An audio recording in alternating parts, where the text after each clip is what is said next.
Welcome back to In the Kitchen with Kylie, where we do all things cooking and cutting. Who remembers the maple oat scones that Starbucks used to carry?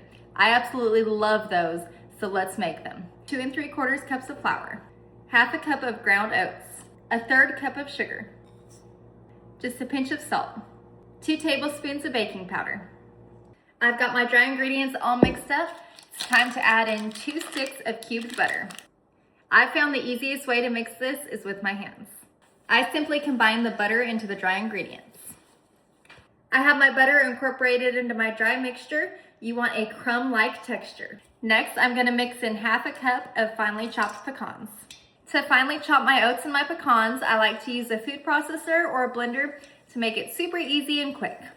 I've got 3/4 of a cup of heavy cream. I'm going to mix in 1 egg, 1 teaspoon of some maple extract.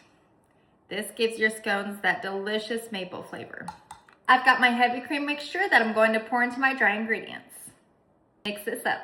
I've got my dough mixed up. Now I'm going to divide it into 4 equal pieces. Now it's time to roll it out. I like to do this on a piece of parchment paper so it doesn't stick. Simply flatten your dough out. You want to get it into a circle that's about 3/4 of an inch thick. Let's cut it into 8 equal pieces. This is what it should look like.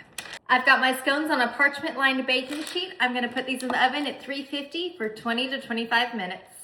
While the scones are baking, let's make our glaze. I've got 5 cups of powdered sugar in here, a 1/4 cup of whole milk, 2 teaspoons of our maple extract, 2 tablespoons of melted butter, and 2 tablespoons of strong coffee.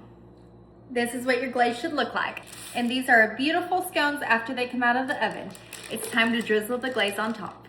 Here's the finished product. I topped mine off with some pecans, and these are absolutely delicious. I started making these with my mom when Starbucks discontinued them. This is always such a special treat for me to make. I hope you enjoyed this episode of In the Kitchen with Kylie, where we do all things cooking and cutting.